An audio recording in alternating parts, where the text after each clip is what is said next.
आठवले झालं की चला चला चला एक कॅमेरा तुम्ही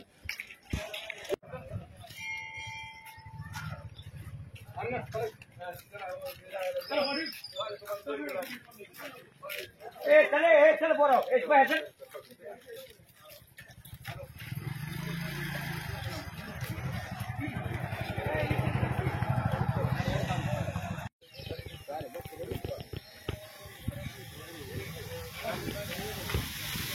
पूर्व करून चांगलं होतं हे का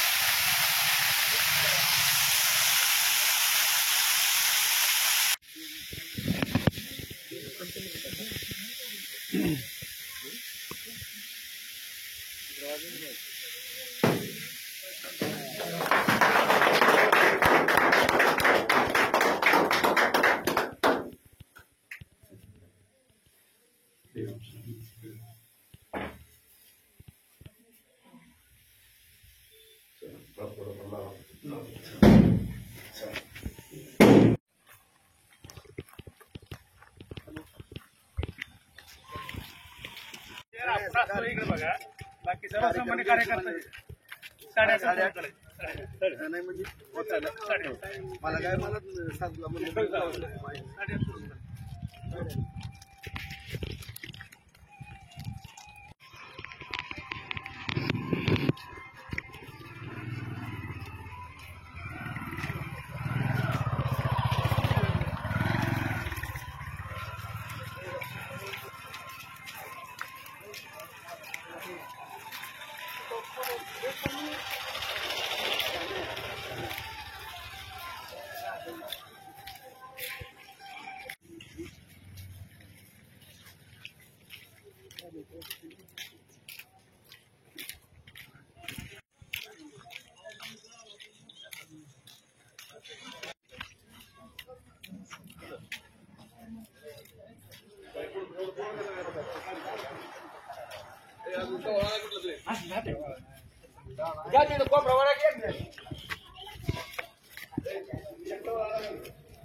बसायला खाली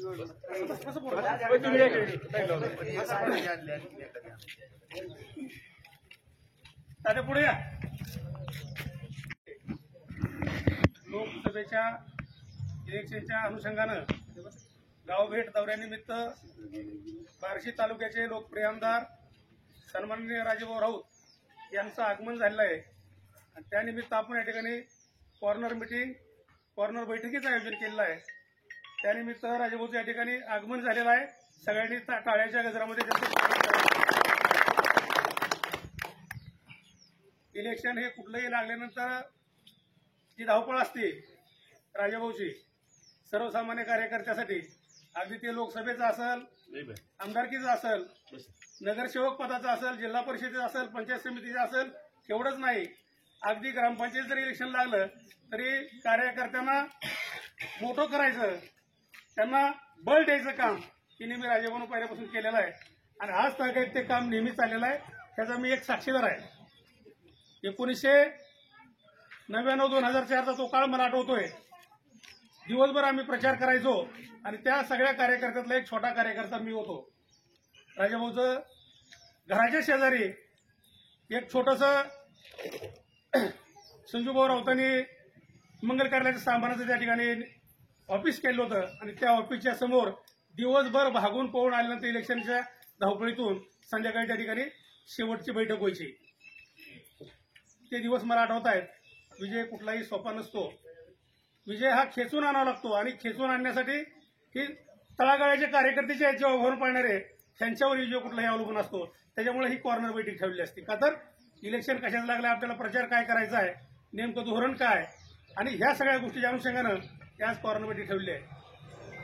सांगत असताना या इलेक्शनच्या निमित्तानं बंधूंनो एक गोष्ट लक्षात घेतली पाहिजे. आपल्याला वरच्या लेवलला राजकारण काय चाललंय बघायचं नाही. आपला उमेदवार राजाभाऊ आहे असं समजून आपण काम करायचंय.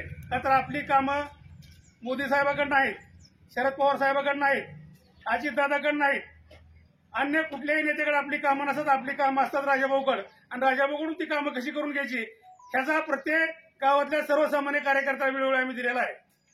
भले पाणी पुरवठा विहिरीचं काम असेल रखडलेलं 40x50 विहीर करायची, ते 28 फूट काम झालं होतं. राजाभाऊच्या मागे लागून आम्ही ते 40x50 कसं करायचं ताबडतोब निर्णय घ्या म्हणून तगादा लावला आणि राजाभाऊनी तो निर्णय लवकरात लवकर पार पाडला. आज त्या विहिरीचं काम चालू आहे. आम्ही परवा काम चालू आहे बघा म्हणून. तेवढं चालू असताना गावाला प्यायचा पाणी दुष्काळ निर्माण झालाय.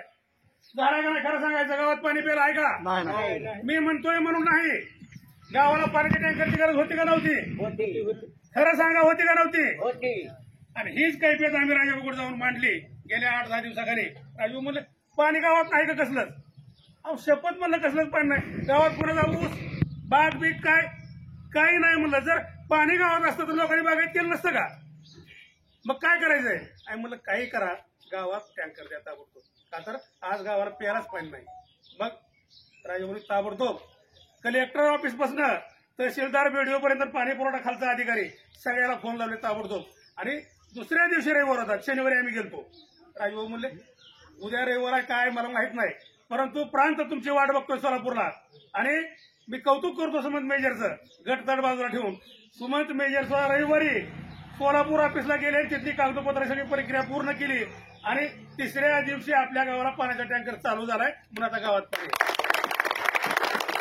काम करायची तरमा असली पाहिजे. सुमंत मेजर सोलापूरला आणि आम्ही 5-7 कार्यकर्ते पाणी पुरवठा राजभाऊनी सांगितलं की तिथं काम कसं चाललंय बघून या. डोळ्यानं जाऊन बघा तुम्ही. कॉन्ट्रॅक्टर काय करतोय तो विषय वेगळा असतोय, परंतु कार्यकर्ता म्हणून तुमच्या गावची विहीर म्हणून तुमची जबाबदारी आहे ती जाऊन बघायची. आम्ही बी गेलो. समाधानकारक चित्र आम्हाला वाटलं. तिने सांगितलं सकाळपासून 2 पाणी काढलंय, साधारण 30-35 फूट काम झालंय, अर्धा-पाऊण तासाचं पाणी येतंय, अजून 15 फूट काम बाकी आहे. आम्ही एकच मिनिटात राजभाऊ तुम्हाला करणार आहे. ते 50 फूट काम होणार आहे, परंतु तो जमिनीपासून खाली 50 फूट पाहिजे आम्हाला. वरचं जी 7-8 फूट काम झालेलं आहे ती मापात घेऊन ये. का तर असं कुठेही होऊ शकत नाही आणि असं घडू नये आमची इच्छा आहे. आणि दुसरी एक गोष्ट, आम्हाला त्या पाणी पुरवठा योजनेच्या माध्यमातून जी गावोगावला एक बोलायचा भाग खरी परिस्थिती सांगतो. सांगतात लोक कमिशन मिळत असं, आम्हाला अजून कमिशन काय ते माहित नाही. आम्हाला कुठल्याही वगैरे कसल्याही कमिशनची अपेक्षा नाही. आमचं म्हणणं एकच आहे, आम्हाला रुपया कमिशन देऊ नका, परंतु त्या आमच्या पाणी पुरवठा योजनेला 4 बोळं 100 फुटाची आडवी मारून द्या, जेणेकरून आम्हाला पाण्याचा दुष्काळ पुन्हा बघायला मिळणार नाही. आज तुमच्या माध्यमातून बघत असताना साधारण 2008च्या काळामध्ये बार्शी धोत्रे ह्या 4.5 कोटी रुपयाचा रस्ता पिंपळगाव मंदापूरपर्यंत मंजूर झाला आणि त्याच्यानंतर त्या रस्त्याची आता ह्या 2-4 वर्षामध्ये अतिशय दुरावस्था झाली होती. दुरावस्था म्हणण्यापेक्षा ह्या 4-6 महिन्यात ह्या वर्षातून वर्षात तर राजाभाऊचा आमचा रामरामच बंद पडला. का? आम्ही मधून जाणार ते माणसं मधल्या रस्त्याने जाणगावरून. आणि राजाभाऊ तिकडून शेताकडे त्यांची चक्कर अशी रोज दिवसात 2-3 वेळेस इथं असल्यानंतर जाता येताना रामराम काढायचं, एकामेकाचं तोंड बघायला मिळायचं. आणि एक खासियत आहे, काही लोकांचं तोंड बघितल्यावर कामं सुरू होतात, त्यात राजाभाऊचं एक नाव आहे. आम्हाला वाटायला अरे आमची कामं रखडायला लागली का तर राजाभाऊचं तोंड बघायला मिळत नाही. का?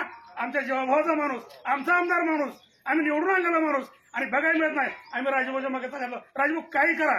ते सांगितलं की काही रस्ता जिल्हा परिषद काय आहे, काही रस्ता दुसऱ्याच ह्याच आहे, त्या रस्त्याचं काय करावं मलाच कळणार गेलं. आम्ही म्हणलं काही करा, गडकरी साहेबाची भेट घ्या, इथं दुसरा बांधकाम मंत्री कोण असेल राष्ट्र महाराष्ट्र शासनात त्यांची भेट घ्या, पण ते रस्ता चालू करा. आता त्या रस्त्याचं काम चालू झालं.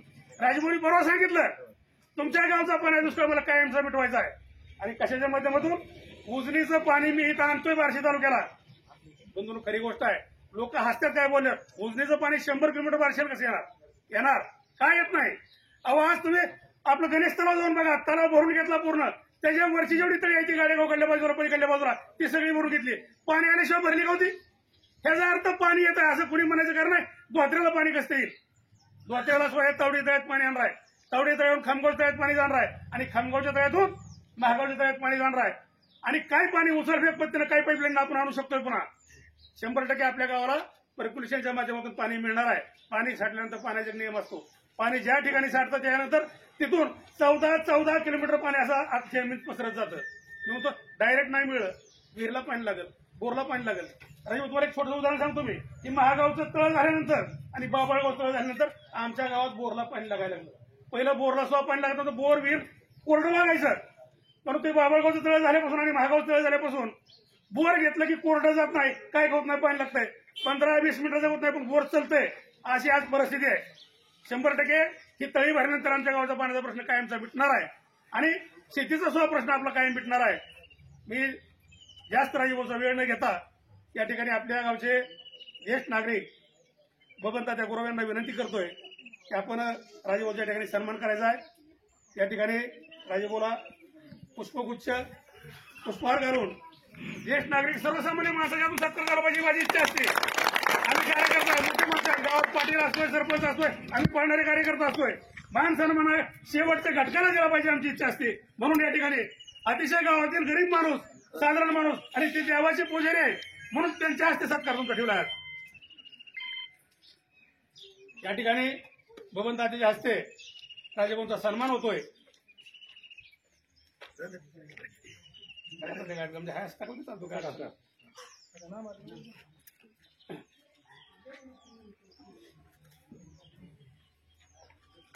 इकडे बघा गुरु, इकडे बघा,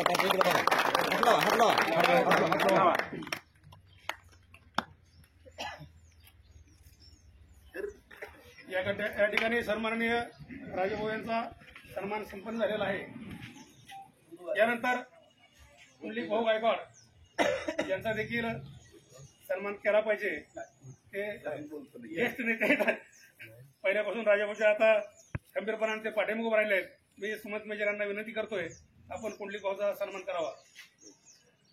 आणि यानंतर मी या ठिकाणी बार्शी तालुक्याचे लोकप्रिय लाडके नेते, कार्यसम्राट, पाणीदार आमदार ज्यांच्यावर तरुणाई फिदा आहे, वडीलधारी माणसं फिदा आहेत, बारकी बारकी पोरं त्यांचं भाषण ऐकायचं आहेत.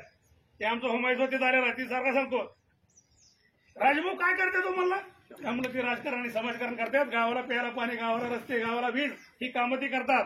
असे कार्यसम्राट आमदार राजभाऊ यांच्या ठिकाणी आता भाषण होणार आहेत. ते आपल्या सर्वांना संबोधित करणार आहेत. आपल्या धोत्र्यामधील या कॉर्नर बैठकीच्या निमित्तानं उपस्थित सर्व वडीलधारी मंडळी, तरुण मित्र बांधव, सरपंच, त्याचबरोबर आमचे मुलुक मैदानी तोप, पठाणसाहेब, मायावर आलेले भाऊ, सर्व ज्येष्ठ मंडळी, आज या ठिकाणी मित्रांनो खऱ्या अर्थानं प्रत्येक गावागावामध्ये फिरत असताना या लोकसभेच्या निवडणुकीच्या निमित्तानं एवढा वेळ अपुरा पडायला लागलाय की बरीच पळापळी होती. सकाळी आता पहाटे 5ला उठायचं, आम्हाला काय 7ला म्हणलं तर गावात येऊ शकतो, पण सगळी जमणं पण गरजेचं आहे. दुपारी 11च्या पुढं 5 वाजेपर्यंत भयानक असं ऊन आहे. त्या उन्हामध्ये पण अडचण आणि सकाळी 3-4 गावं आणि संध्याकाळी 5-7 गावं असा प्रवास या ठिकाणी चालू आहे. कमी वेळ आणि जास्त गावं घेण्याची असल्यामुळं या ठिकाणी प्रत्येक गावामध्ये तर सभा घेणं शक्यच नाही. म्हणून या ठिकाणी या बैठकीच्या निमित्तानं मी आपल्या सगळ्यांना संवाद साधण्याच्या निमित्ताने या ठिकाणी आलेलो आहे. या अगोदरही गावामध्ये आपण मध्यंतरी उद्घाटनाच्या निमित्तानं सभा वगैरे झालेल्या आहेत आपल्या, परंतु या ठिकाणी माझी धोत्र्यातील सर्व वडीलधारी मंडळी, तरुण मित्र बांधव या सगळ्यांना या ठिकाणी नम्रतेची विनंती की आत्ताच आपल्या हमीद बहिणी सांगितलं की ती 99 पासून सगळी गावातली मंडळी माझ्याबरोबर सक्रिय सहभागी. ज्यावेळेस मी राजकारणामध्ये ग्रामीण भागामध्ये सुरुवातीला 99ला विधानसभेचा उमेदवार म्हणून आपल्या समोर आलो आणि खऱ्या अर्थानं काम करत असताना आपल्याला सुद्धा माहिती आहे की 2004 ते 2009 या कालखंडामध्येच या भागामध्ये आपण काम करू शकलो. प्रामुख्यानं सगळ्यात महत्वाचा विषय होता तो जामगाव पासून आपल्या ममदापूरच्या रस्त्यापर्यंत. पूर्वी तीच परिस्थिती होती 2008ला रस्ता मंजूर केला, काम केलं आणि माझ्या माहितीनंतर परत म्हणून त्या रस्त्याकडे काय कुणी बघितलं. नंतर मी आमदार झाल्यावरच त्याचा योग आला, परत योगायोग दुसऱ्यांदा आमदार झालो आणि त्या रस्त्याचा विषय मिटवलेला आहे. आज गावातील सगळ्यात महत्वाचा पाण्याचा विषय. आज आपण पाहताय की बराच संघर्ष आपल्याला या ठिकाणी करावा लागला, परंतु माननीय पंतप्रधान नरेंद्र मोदी साहेब यांच्या मार्गदर्शनातून संपूर्ण ग्रामीण भागामध्ये जलजीवन मिशन या योजनेअंतर्गत आपण गावाला मोठ्या प्रमाणामध्ये जवळपास किती 89 लाख रुपयाचा निधी या ठिकाणी कधी नाही एवढा मोठा निधी उपलब्ध करून दिला. त्यामध्ये विहीर, पाईपलाईन हा सगळा विषय घेत असताना आपल्याला जवळच देशमुख पिंपळगाववरनं विहीर मंजूर होती, परंतु तिथल्या शेतकऱ्यांची काय अडचण आली. मी 3 वेळेस जाऊन आलो तिथं त्या विहिरीवर, परंतु शेतकऱ्यांचा विरोध असल्यामुळे आपल्याला शेवटी शेतकरी हा त्या ठिकाणी त्याचं ऐकून घेतलं पाहिजे, त्याची मर्जी मोडता कामा नये या दृष्टिकोनातून आपण तो स्पॉट बदलला आणि ढाळे पिंपळगावच्या धरणामध्ये विहीर घेण्याचं काम केलं. आपण शेतकऱ्यांना तिथं कुठल्याही नाराज केलं नाही आणि त्या गावाचंही समाधान केलं ना आपल्या गावाचा कायमचा पाणी पुरवठ्याचा प्रश्न मिटावा या दृष्टिकोनातून आता विहिरीचं काम चालू आहे. पाणी त्यालाही लागलंय, आणखीन विहीर खोल जाणार आहे. अमित भाई, आपण जे म्हणले कमिशन, मला वाटत नाही बार्शीत कमिशनचा विषय असेल. तुमचा आमदारच असल्या भानगडीत पडत नाही तर सरपंच पण पडणार नाही. त्यामुळं या ठिकाणी आपण एवढी कामं या ठिकाणी या बार्शी तालुक्यामध्ये दिली. कुणीही म्हणणार नाही की आता तुमचे इथं 25-15 रस्त्याला दिलेत पैसे. त्याचबरोबर वरती वस्तीवरती, लांडी वस्तीवरती सभागृहाचं काम त्या ठिकाणी पूर्ण जवळपास होत आलेलं आहे. सगळ्यात महत्वाचा मुद्दा आपला देवीचा. आताच आपण दर्शन घेऊन आलो पद्मावती देवीचा, या ठिकाणी आताच दर्शन घेऊन आलेलो आहे.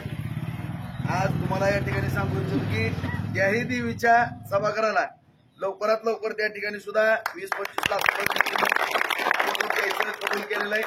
तोही 15 जूनच्या नंतर मी निधी देणार आहे. तेही काम लवकरात लवकर तुम्हाला सभा मंडपाचं करून देतो, त्याच्याबद्दल ही कुठली अडचण असणार नाही. पाण्याच्या बाबतीमध्ये सुद्धा आपण काम केलेलं आहे. गावातल्या अंतर्गत रस्ते दिले, दलित वस्तीमध्ये दिलेले आहेत. प्रत्येक क्षेत्रामध्ये आपण या ठिकाणी पैसे देण्याचं काम, या ठिकाणी निधी देण्याचं केंद्र सरकार आणि राज्य सरकारच्या माध्यमातून मित्रांनो काम करतो. सगळ्यात महत्वाचा मुद्दा आपल्या सगळ्या शेतकऱ्यांच्या बाबतीमध्ये होता. 2019 पासून तुम्ही मला आमदार केलं आणि त्याच्या अगोदर माननीय फडणवीस साहेब मुख्यमंत्री होते. त्यावेळेस पासून जी शेतकऱ्याला मोठ्या प्रमाणामध्ये निधी देण्याचा एक आपण पद्धत अवलंबली, कारण नुकसान झाल्यानंतर इतर भागामध्ये पैसे मिळायचे, शेतकऱ्यांना नुकसान, परंतु आपल्या तालुक्यात मिळत नसायचे.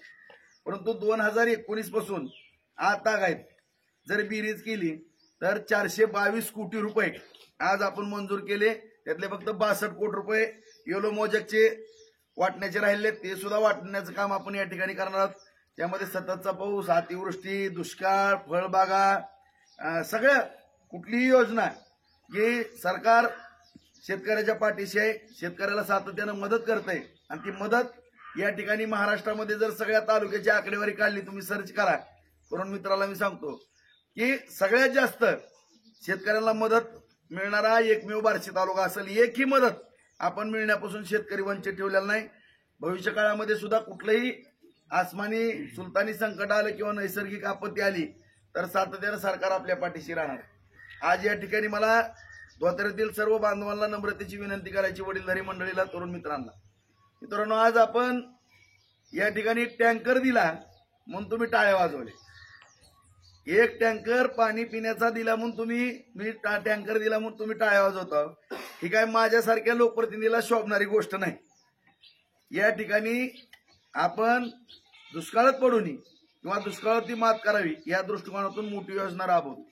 आपल्या सगळ्यांनाच माहित आहे की 700 कोटीची ज्या बार्शीला 5-10 कोटी रुपये सुद्धा कधी बजेटमध्ये मिळत नसायचे.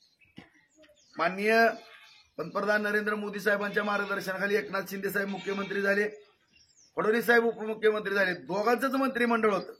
त्याच पिरियडमध्ये 700 कोटीला एका टोल्यात प्रशासकीय मान्यता आणली, 350 कोटीची टेंडर काढली. त्याचं काम पश्चिम बार्शीकडे जाऊन बघा, 60 पॉकल्यांच्या मशीन आहेत, जवळपास 70% काम पूर्ण झालेलं आहे. आणि माझ्या माहितीप्रमाणे या कामात पहिल्या टप्प्यामध्ये तावडी पण आहे.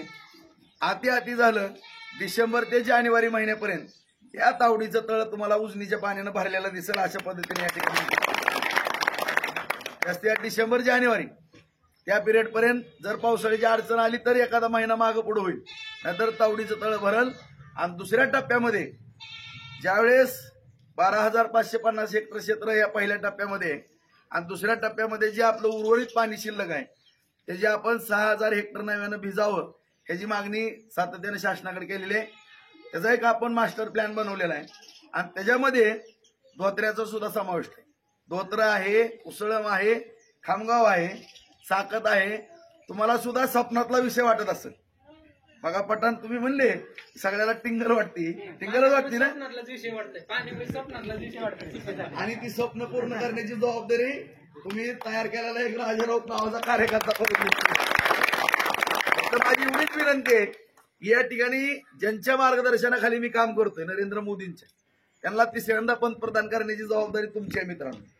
आज 2,500 कोटी म्हणजे जोक नाही. मला सुद्धा स्वप्न पडलेलं वाटतं की एवढे पैसे बार्शीला आले. मी एवढ्या दिवस राजकारण करतो, कुठला रस्ता राहिला सांगा आपल्या अख्ख्या तालुक्यात कुठल्याही पाहुणेरावळ्याकडे जावा आपण, सगळीकडे कामं चालू आहेत. बार्शी शहरात फिरले का, कुठं काय राहिले आता, सगळे बागा झाल्या, स्टेडियम झाली, रस्ते झाले. सगळ्यात महत्वाचं बार्शी नगरपालिकेला सुद्धा 296 कोटी रुपयाची योजना मंजूर झाली, त्याचं सुद्धा काम चालू झालं. बार्शीतल्या 100हून अधिक गावाला जलजीवन मिशन योजनेच्या अंतर्गत जसं धोत्र्याला आपण मंजूर केली योजना, तशा योजना मंजूर केल्या. भविष्यामध्ये सुद्धा काही अडचणी येणार नाही, तुम्हाला कुठलीही अडचणी येणार नाही.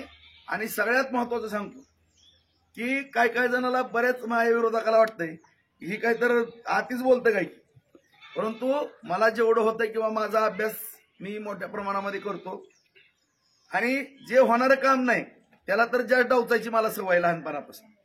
एखादं काम जर होत नाही असं कोण म्हणलं की मग तर माझं डोकं जास्त उठ आणि त्या कामावर मी जास्त लक्ष केंद्रित करतो.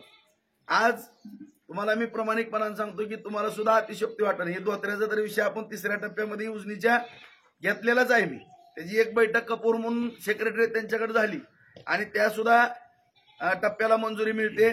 ते पाणी आपण तावडीतनं उचलून खामगावच्या टिंबीवर घेतोय, माळावरनं ढाळे पिंपळगाव धरणामध्येच पण सोडतोय आणि इकडे धोत्र्याला पण त्याचं पाईपलाईनच्या माध्यमातून पाणी येणार आहे. आता मी मागं म्हणलं पण वादाच्या विषयामध्ये मी जात नाही. बरंच मी हात जोडले, सगळ्याला चांगले पैसे उपलब्ध करून देतो म्हणलं तरी माळावरच राहायची सवय, कुणी माझं ऐकायला तयार नाही. कारण माझं सगळ्याला प्रामाणिक मत आहे की आपल्याला 25 एकर जमिनीपेक्षा 25 एकर एकदम खोकडफळी माळापेक्षा एक 10 एकर बागायची जमीन असलेली परवडती. त्या 25 एकरचा काय उपयोग आहे का? त्यापेक्षा 10 एकर तुम्ही बाग लावा की, मग द्राक्षे करा, आंबा करा, काय करा ती करा, लिंबोणी करा, जी काय असेल ती फळबागा करा. परंतु पाणी ह्या गावामध्ये झालं पाहिजे. मी बरंच आबवतोय पण मला काय ते आता तुमचा वादाचा विषय होता, तलावाचा विषय काढला की मी त्यात पडत नाही. तुम्हाला जेव्हा योग्य वाटत तेव्हा तुमचं तुम्ही मला, बरोबर आहे. आता मी 10 वर्ष झालं मी बघतोय. आता 37 साठवण तलाव मी मंजूर केले बार्शी, 35 साठवण तलावाची कामं चालू आहेत. तुम्ही जावा पांढरीला, बघा किती पाणी. शेवटी पांगरीला त्याचं पाणी पुरवठा चालू झाला, लोकांना प्यायला पाणी दिलं. लाडोळ्याला जावा, काम पूर्ण झाले. उकडगावला जावा, पिंपळवाडीला जावा, आगळगावचं काम, उपळाईचं काम, पानगावचं काम, रातंजन आहे, मालेगाव आहे, त्याचबरोबर रौळगाव आहे, ही सुरडी आहे. ही सगळी गावं तुम्ही जाऊन बघा. सगळ्या गावाला पाझर तलाव तुम्ही साठवण तलावात रूपांतर. आता जामगावला पण मंजूर केलाय, आणखीन 37 आपण मंजूर केल्यात. 100 साठवण तलावाचं माझं टार्गेट आहे, 5 वर्षात मी ती पूर्ण करतो. पण तुम्ही त्याच्यामध्ये महाग राहिलेले. विचार करा, मी काय जबरदस्ती माझी कधीही आयुष्यात शेतकऱ्यांवरती होणार नाही. तुमच्या जर हसत खेळत मुखात ना आलं त्याचा विचार करू आपण. आणि ही चांगलं काम जर होणार असेल आणि पाणी जर या भागामध्ये होणार, आता मी फिरतोय, प्यायला जर पाणी नसेल ह्याच्यापेक्षा दुर्दैव कुठलं. आणि दुर्दैवानं दुष्काळ आहे सगळीकडे राज्यामध्ये, ही गोष्ट मी ओळखू शकतो. परंतु आपल्या उजनीला सुद्धा तुम्ही माहिती घ्या.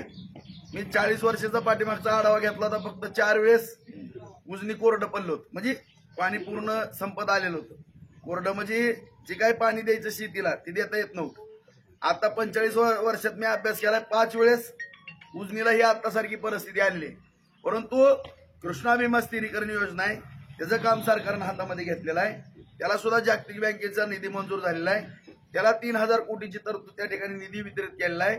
ते काम पूर्ण होणार आहे. आणि सगळ्यात महत्वाकांक्षी जी योजना आहे, जी मराठवाड्याला पाणी जाणार आहे, 23.66 TMC पाणी जाणार आहे मराठवाड्याला सुद्धा. आणि हे पाणी जात असताना आपल्या वरच्या पट्ट्यातनं असंच चोराखळी वगैरे या मार्गावरनं पाणी जाणार आहे. नक्कीच वाहून जाणारं पाणी उजनीला ज्यावेळेस आपण 10 वर्षात 8-9 वर्ष 200 TMC पाणी खाली वाहून जाते. वाहून जाणारं पाणीमध्ये आपण ज्यावेळेस आपल्याकडे दुष्काळ असतो त्यावेळेस ती पाणी सोडून आपली हिंगणी, जवळगाव, बाबळगाव, टाळेपिंपळगाव, कळमवाडी ही धरणं आपण भरून घेऊ शकतो. आणि आता तुम्ही पठाण म्हणल्याप्रमाणे पर्क्युलेशननं तुम्हाला जरी दोन्ही तलाव भरले तर नक्कीच सगळ्या गावाला आपला फायदा होणार आहे. आणि अशा पद्धतीनं भविष्यात जर काम करायचं म्हणलं तर आपल्याला चांगल्या पद्धतीने या ठिकाणी सरकारच्या पाठीशी उभा राहावं लागणार. केंद्र सरकारच्या माध्यमातून आज मी तरी काय उड्या मारतोय, मी गेलो की तिथं पेन थांबला नाही, पटापटा सह्या झाल्या, निधी मिळाला, काम करू शकलो. भविष्यात जर आपण या ठिकाणावरनं खासदार निवडून दिले, अर्चनाताई पाटलांना जर आपण चांगल्या मताधिक्यानं निवडून दिलं, निश्चितपणानं आपल्याला कोणीही नाही म्हणणार नाही. एकतर कधी नाही म्हणलं नाही, भविष्यातही नाही म्हणलेलं नाही. परंतु आपल्या तालुक्याला जर त्यांनी सगळ्यांनी जर एवढं कवचकंडलो दिले असतील किंवा मायाचा हात दिला असेल तर नक्की आपण सुद्धा त्याची उतराई करणं आपली सगळ्यांची बांधवांना जबाबदारी आहे. कुठेही किंतु मनामध्ये न ठेवता ही काही गावातली निवडणूक नाही मेजर साहेब, हे तुमचं गावातला विषय नाही. गावामध्ये गट तट ही 5वीला पुजले. ग्रामपंचायतला कधी 6 महिने ही पाहुणा ह्याच्या गाडीवर असतं की लगेच त्याचा वाद झाला, नवीन पाहुणा झाला की 6 महिन्यात दुसऱ्या पाहुण्याच्या गाडीवर असतं. ही काय परंपरा कधी माझ्या जन्माच्या अगोदर पण होती, आता पण आहे आणि उद्या पण आहे. परंतु एका पिढीचं फार मोठं नुकसान झालेलं आपल्या तालुक्यात. जर पाणी नसल तर त्या तालुक्याचं किती वाटोळ होतंय वस्तुस्थिती. आज पाण्याचा विषय महत्वाचा आहे. पाण्यावरती आपल्याला मोठं काम करायचंय. त्या दृष्टिकोनातून सगळेजण विचार करा. आपली पोरं पुण्या मुंबईला चाललेली आहेत MIDC मध्ये कामाला. आज बार्शीमध्ये आपली MIDC कास पकडते. नवीन उद्योग त्या ठिकाणी उभारायला लागलेले आहेत. तिथं लाईटची सोय केली, तिथं पाण्याची सोय केली. वैरागला एक MIDC आपण नवीन करायला लागलोय. उपळायला एक MIDC आपण नवीन करतोय. अशा रीतीनं आपल्या इथं पण उद्योगधंदे उभारतात. सोयाबीनचा प्लांट उभारलाय. बार्शीमध्ये ज्वारीच्या मशनी सुद्धा जवळपास 15-16 मशनी झालेल्या आहेत. कडब्याच्या मशनी वाढलेल्या आहेत. डाळीच्या मशनी वाढायला लागलेल्या आहेत. सगळीकडनं उद्योगाचं जाळं पण विणलं चाललेलं आहे. उद्योग पण उभारतात. पाण्याचा पण विषय आपला हाताळा चालला किंवा त्या योजना जलद गतीनं काम या ठिकाणी सुरू आहे. आणि या सगळ्या गोष्टीला विचार करण्याकरता गाव पातळीवरचं राजकारण थोडं बाजूला ठेवा. सगळ्या गावांनी एकत्र येऊन या ठिकाणी जर लवकरात लवकर पाणी जर आपल्याला उजनीचं घ्यायचं असेल तर आपल्याला माननीय नरेंद्र मोदी साहेबांच्या माध्यमातून या ठिकाणी त्यांना पंतप्रधान बनवणं, राज्यामध्ये आपल्या विचाराचं सरकार आणणं हे अत्यंत गरजेचं आहे मित्रांनो. कारण गल्लीपासून दिल्लीपर्यंत जर एक साखळी असेल तर काम करण्यामध्ये सोपं, कुठला गतिरोधक रस्त्यावर राहत नाही. तेवढा गतिरोधक होऊन देऊ नका एवढीच या ठिकाणी विनंती करतो. आणि मला पूर्णपणे खात्री आहे की धोत्र्यातल्या मंडळीने काम सांगितलं आणि मी नाही म्हणलोय असा विषय कधी झालेला नाही. मग मी जर तुमच्याकडनं हात जोडून विनंती करत असेल अर्चनाताई पाटील यांना भरपूर लीड या गावातनं द्या तर मला वाटत नाही कोणी मला नाही म्हणणार नाही. त्यामुळं मी आशावादी आहे आपण सगळेजण चांगलं मताधिक्य द्याल अशी या ठिकाणी अपेक्षा व्यक्त करतो. आणि आपण आपला खासदार, हक्काचा खासदार या ठिकाणी नरेंद्र मोदी साहेबाला पंतप्रधान करण्याकरता आपण निवडून द्यावा एवढी विनंती करतो. आणि आपण एवढं मोठ्या संख्येने या ठिकाणी उपस्थित राहिला त्याबद्दल सर्वांचे आभार व्यक्त करून माझे 2 शब्द संपतो. बोला बार्शी तालुक्याचे विकास रत्न आमदार आणि भावी मंत्री राजाभाऊ राऊत आणि माझे वडील ग्रामस्थ मला पाणी आणू आणि वरिष्ठ ग्रामस्थ आणि सगळे माझे मित्रांना सर्वांना विनंती आहे आपण आल्याबद्दल धन्यवाद. आणि दुसरे म्हणजे की थोडक्यात सांगायचं म्हणजे की माझी सगळ्यांना हात जोडून कळकळीची विनंती आहे. भाऊच्या भावनेचा किंवा कामाचा विचार करून आपण सर्वांना अर्चनाताई पाटील यांना भरघोस मताने आणि दुसऱ्या गावामध्ये लीड मिळावं ही तुम्हाला हात जोडून विनंती आहे. जय हिंद, जय महाराष्ट्र. हाय, अर्चनाताई पाटील यांचं चिन्ह आहे घड्याळ. तरी घड्याळ चिन्हावर कचाकच बटन दाबून आपल्या दुसऱ्या गावातनं लीड मिळावा ही सर्वांना हात जोडून विनंती आहे.